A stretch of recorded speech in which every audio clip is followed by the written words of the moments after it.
Hey everyone, thank you so much for being here. I'm really excited for our meetup session. Um, Today we have Casey. I just want to give a brief introduction to who Casey is, and then we'll follow up and we'll probably ask him to talk about himself more and then talk us through that topic. Casey Cavanagh is a product designer based in Alexandria, Virginia. He currently serves as a senior product designer at Spotify. Previously, Casey worked at Capital One, Weber, Shandwick, and Snipp. Off the clock, he spends his time with his daughter, wife, and a rescue pup. He's moonlighting singer, songwriter, and aspiring mixologist. I did have the opportunity to listen him live. I wouldn't say live. This was during pandemic, virtually, and I wish we had time for him, or we should have requested him to play something after the session. But um, I'll stop there. We'll dive into our session. I'm really excited because I also had the opportunity to work with Casey in one of the projects, and I cannot wait for him to talk to us about all the troubles that we go through designing and putting everything, organizing before we dive into the design. So, Casey, all yours. Thanks, Anita, and thank you all for having me today, or this evening, I should say. Um, that was a warm welcome, so I really appreciate it. Today we're going to talk about mise en place and how I think it should apply to our creative process and design process. But before I get into that, I'll tell you a little bit about me. Um, this is me. You can see my face either on the screen or on the other screen. It's really good to be here with you today. I am just excited to get around creative folks and talk shop, but also very passionate about the DC and Nova creative community. I've been a proud DC creative since I started my career. As Anita mentioned, I've been at a few different places, but it's all been in the DC area. So I started at Snipp, which was a mobile marketing startup, and I came into the world as a marketer with a little bit of design sensibility. And I always thought I wanted to be a designer, but I had a lot of imposter syndrome. So I wasn't really confident in what I could do. But in my time there, because it was a startup, I was able to do a ton of design work. And I realized that was a lot more fun. And also in that same time, I was working in a co-working space. And this was pre-WeWork and the big co-working movement. So selling it to my bosses was a little hard at first, but once I said we'll save like 5 grand a month in office rent, they were sold on it. And what was great for me was that I was surrounded by a bunch of passionate creatives in the DC tech and design community, and that really like lit a fire and passion for just being around this awesome community. I often think that DC, and maybe I'm preaching to the choir here, but like DC has a little bit of a chip on its shoulder because we're known to the rest of the country and the world as like just being political. But as you all know, it's a very vibrant and creative community, and from my earliest days all the way on to today, I'm just so proud of like what we do together. Um, and in my time, like after sort of getting into that world, I had an opportunity to join an agency called Weber Shandwick, and that's where I was sort of faking it till I made it as an interactive designer, and truly a place where I cut my teeth. So I get to dive into a lot of great work and learn from some amazing people. Also through that, got involved with the the creative mornings community. My boss at the time, Joel, was starting that in DC, and I was also in that period serving as the a chair on the AIGA DC board. So continued sort of my passion for the community and in the DC community at large. And then I realized that while I was doing design, I still wanted to go deeper into building product experiences and solving really complex customer needs and challenges. And it so happened that Capital One was looking for a product designer. And so I stayed there for quite a while. And only until November of last year did I venture out. And what I ended up finding was a role at Spotify.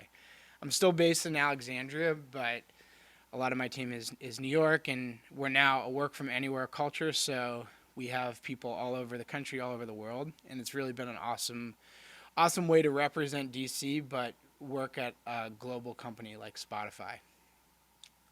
So, in my role currently, I kind of focus in four core areas.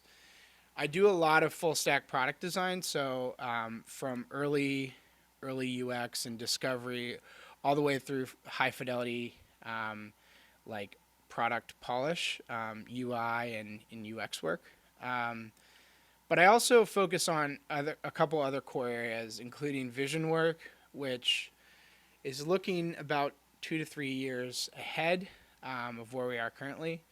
I also support our pillar. We have two pillars within our line of business, and I support a few designers in representing the pillar in cross-functional groups like engineering and tech and design.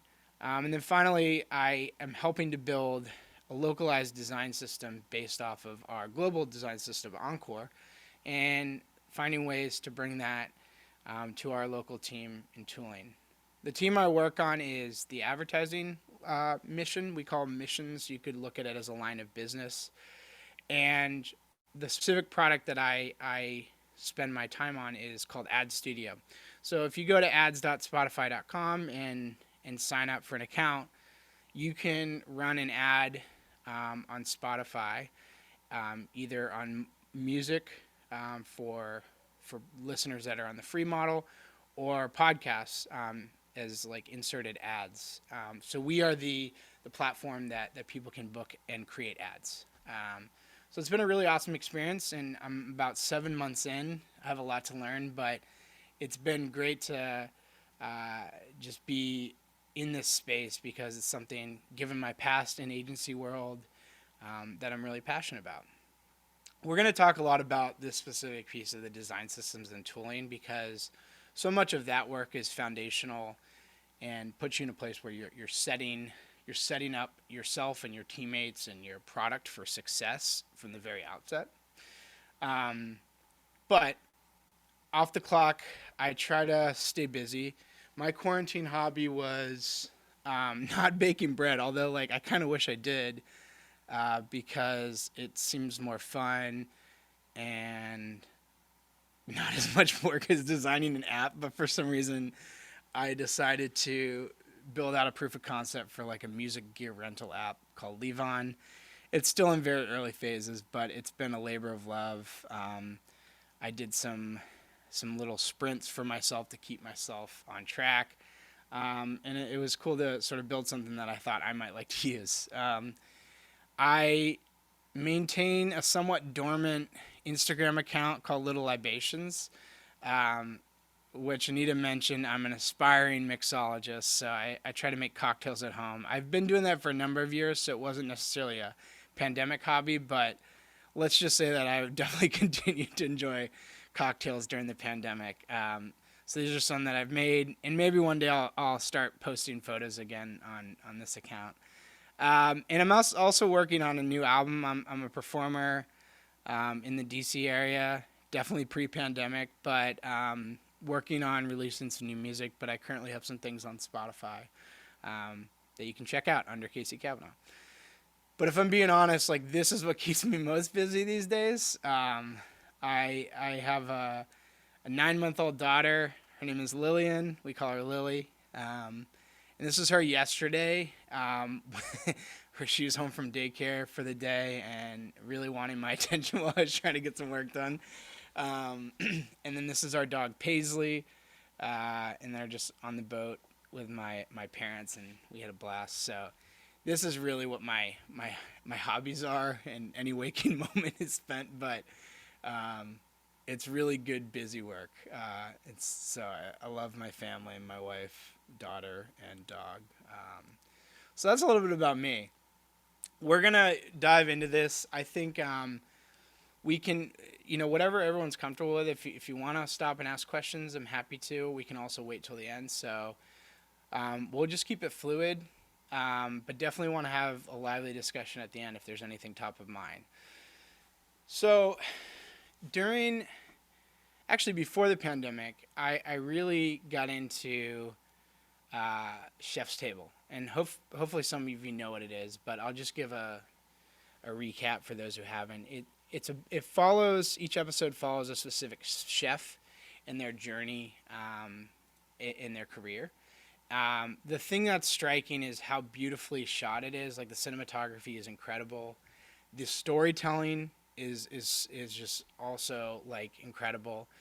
And I always leave like just being feeling so inspired and energized after watching these from a creative perspective, because so much of the stuff, look, this is an example here. This is like a dish that Grant Atchaz made, and it's just like it's unbelievable. And these are some stills I pulled from the cinematographer's website, and it's gorgeous.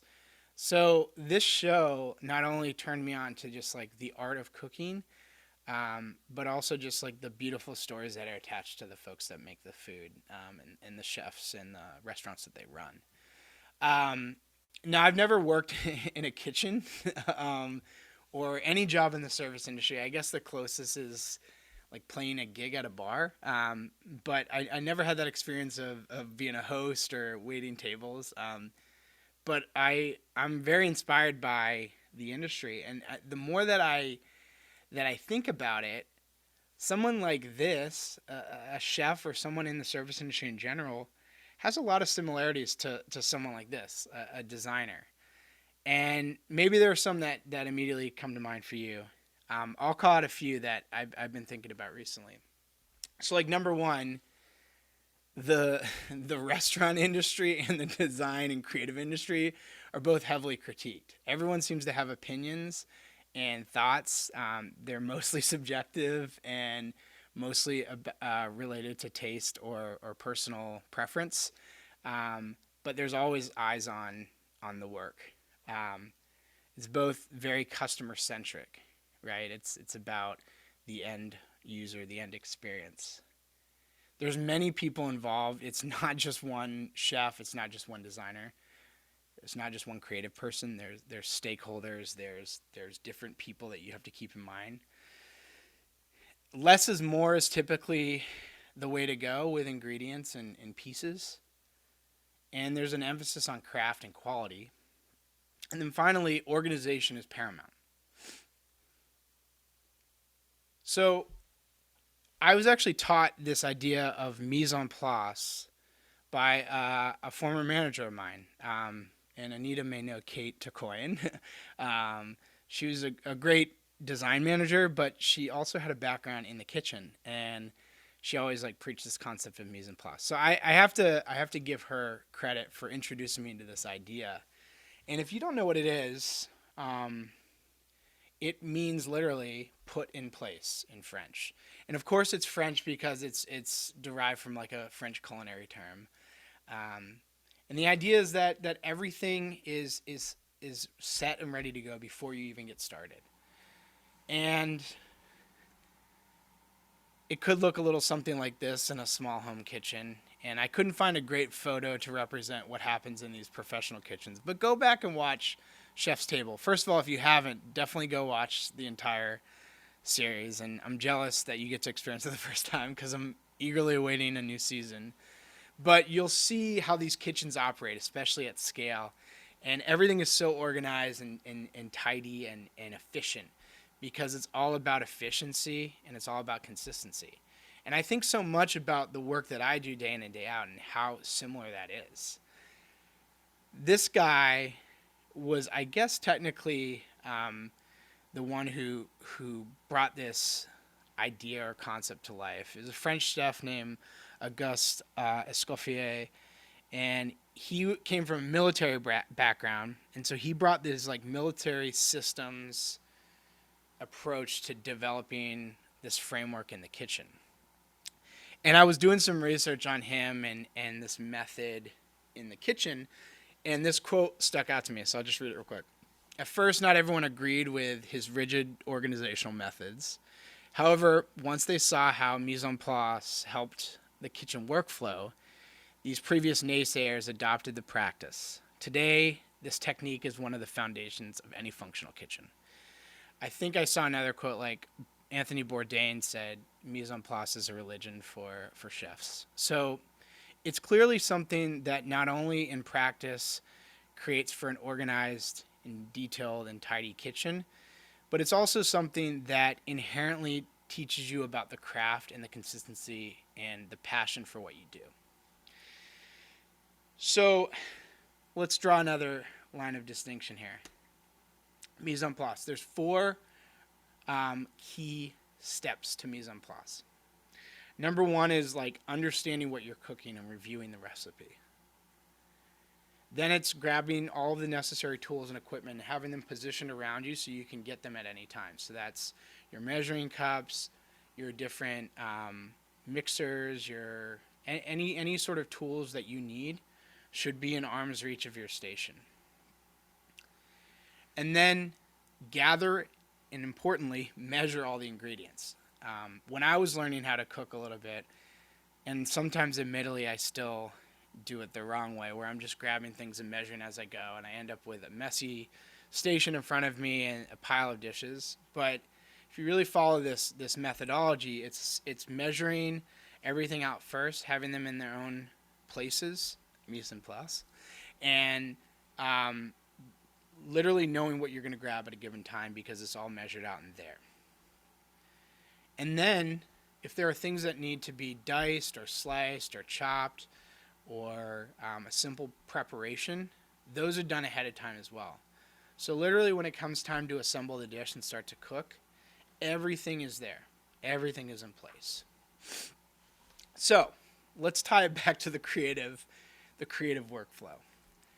I want to think about how this can help you. I'm going to talk about it through the lens of a product designer, but I think we can think, hopefully if you're a writer or any other type of creative, you can think about the connections with this process to your own work. And I think the reason why this is so important, not only again because it helps with efficiency and it helps with overall output, the most important thing to me is like as creatives and as designers, we focus so much on the end experience, and that's of paramount importance.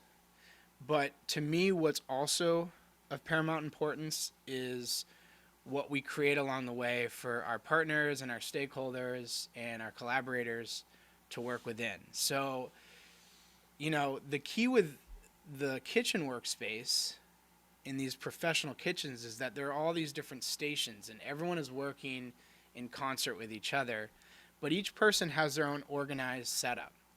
And so I like to think about my own workflow, and maybe I'm working in a solo file by myself, but I know that other people are going to touch it. I know that other people are going to come in and collaborate. So I want to create it as tidy and organized as possible so we can just get right to work and there's no questions about where is this or what do I do here. Everything's just there to get things done. So let's take this metaphor and run with it. Number one, review your recipe. So before any project kicks off, what I try and do is understand the scope, the timeline, the requirements. And let's be honest, not always when a project kicks off or when you join a project, those things are shored up. But as much as you can, get an understanding of the work ahead, and that helps you sort of plan accordingly for what you'll need in your workspace.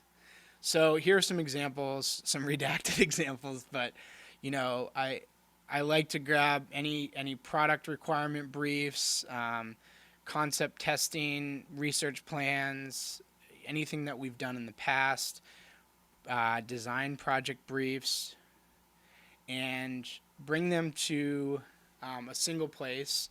It could be a mega document with links to it. I could be directly in my Figma files, but regardless, I gather them and make sure I understand the scope of what we're trying to do and accomplish. Number two is grab those tools and equipment. So for a lot of us as digital creatives, a lot of the equipment exists in the form of software. So it's important to make sure everything's up to date. I know a lot of that sounds intuitive, but sometimes we forget to do those things or we forget to make updates, and it sets us back when we go to really get going. But also keep your workspace tidy. Here's a picture I took right before this presentation of my workspace, so you can see what I see right now. But a tidy and organized space can help you feel that creative energy flowing and not be distracted by clutter or mess around you. Um, but again, also make sure that the digital workspace is ready. So, like, I like to have a clean desktop. I like to add little spaces in my dock. You can see these little like spaces here. These little, seemingly little things add up to be a larger collection of like how I approach my space. And so when I'm actually diving into the work, I'm not distracted by anything around. And it's not always this clean. We can be honest with that, but this is the aspiration. And then this idea of gathering and measuring ingredients. So for me, and I'll show an example in Figma at the end of this. But for me, a lot of my work takes place in Figma, so I want to make sure that all of the relevant pieces that are not net new, are coming from somewhere else, are captured in the Figma file. So you'll see here, like, I have some earlier, iterations of a design that I've dropped into here as a reference as I'm building something new. I brought in some screenshots of a flash report that I did for some concept testing. I was able to throw my insights into one place. And then most importantly for me, it's always making sure the right files and libraries are turned on in Figma. So that could be super simple to most, but oftentimes I think that if those things aren't turned on and you don't know where they are, you might forget to grab from the most up-to-date resource. So I always try to make sure everything's locked in and switched on. And there's settings that you can actually do in Figma that will turn it on automatically for every new draft that you create. So there's ways that you can optimize that workflow as well. So then it's about completing the basic prep work. Again, it's not just gathering the ingredients, it's getting things in line and set up so that you can dive in. So for me, a lot of that comes with using the tools that are within Figma or any software, and also bringing templates to make sure that I'm being consistent across other projects. And most importantly, keep it updated as you go. So it's one thing to set it up in the beginning. It's another to keep it continually tidy and organized. And it's very easy over time to have layers that are not named and have messy workspaces or artboards. And that's okay from time to time, but the more that adds up, the harder it becomes for other people to collaborate. And harder for you to make track of like where you were last working on something. So part of it helps your future self, and part of it helps your colleagues. Either way, you're helping someone, so keep up with it. I call this like a scaffolding. So every time I start a new file, it will have a certain set of elements, and they'll be typically organized in the same exact way every time.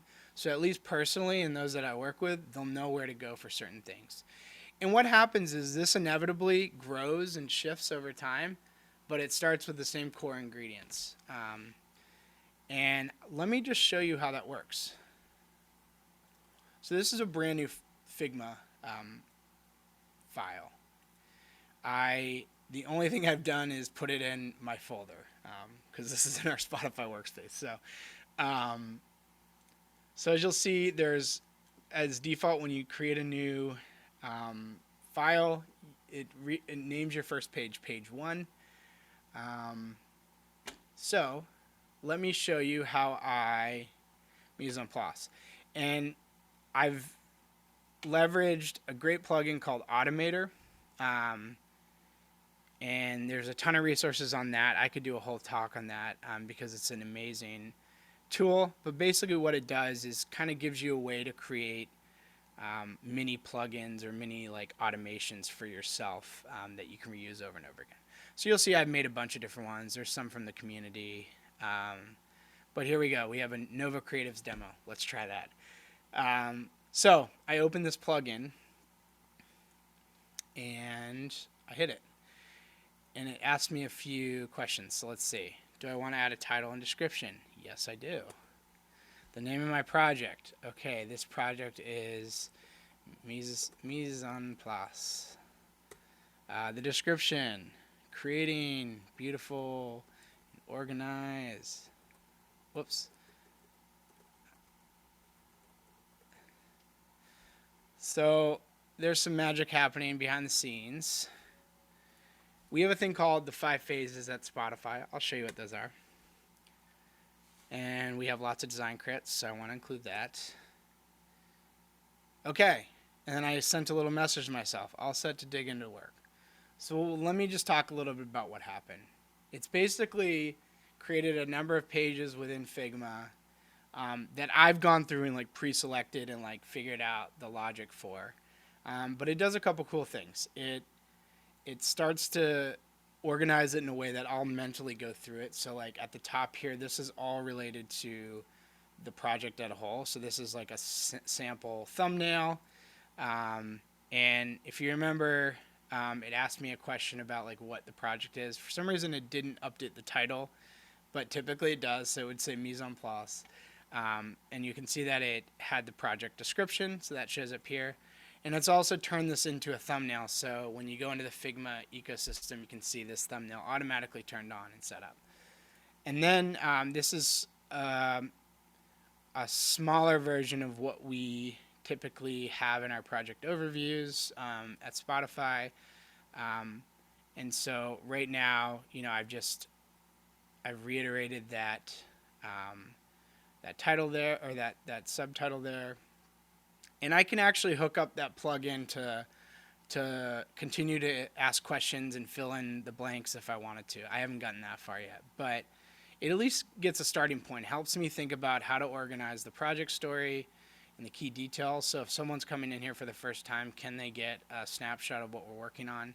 Similarly, like as there's flows that are happening, I can add things here.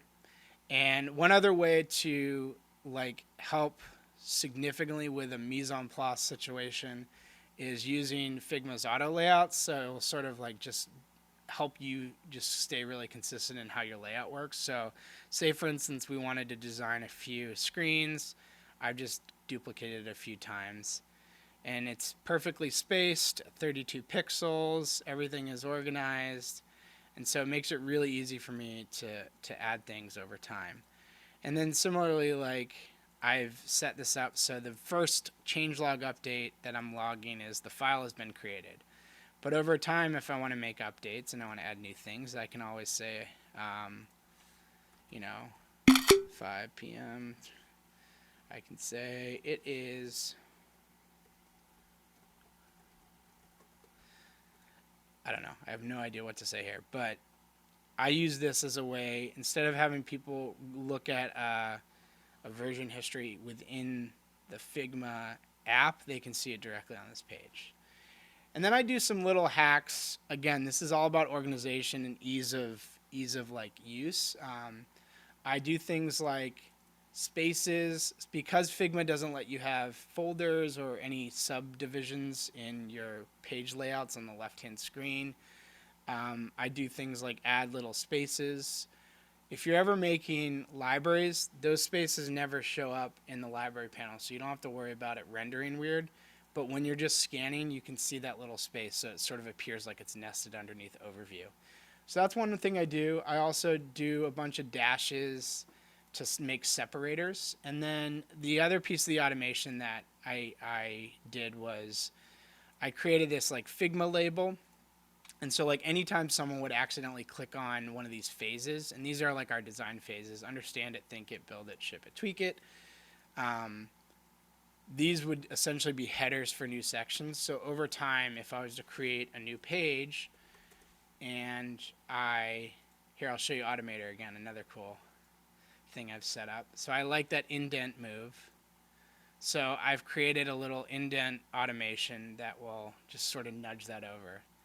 So you can see over time, like I can make a bunch of pages within each quote unquote section, and that creates an opportunity where they are nested underneath in a way that someone can quickly tap through. And then as we do design critiques, I can do things like this, and I can add a date. So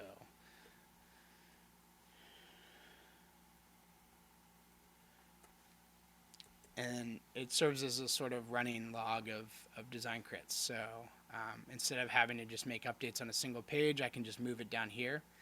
You have to be careful about how heavy the file is, but that's something that you can deal with over time. I haven't run into huge performance issues, so I like just having as many pages as I need to make sense. So typically every time we go through a round of revisions, I'm having a timestamp uh, place in time in the moment, so I know I can reference like what happened in those critiques, including comments and everything that's here. And the miscellaneous kind of serves as a just a baseline for anything that I'll make over time. And this grows. And what happens as I build this project out, each one of these phases might have specific additional subheaders. So I might have to do like a new subheader. And then I might have to do another page.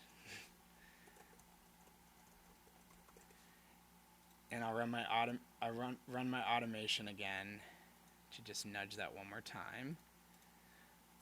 But again, like this is something that I do over time. Number one, to fit into the ecosystem that I've created with this like beginning the project mise en place.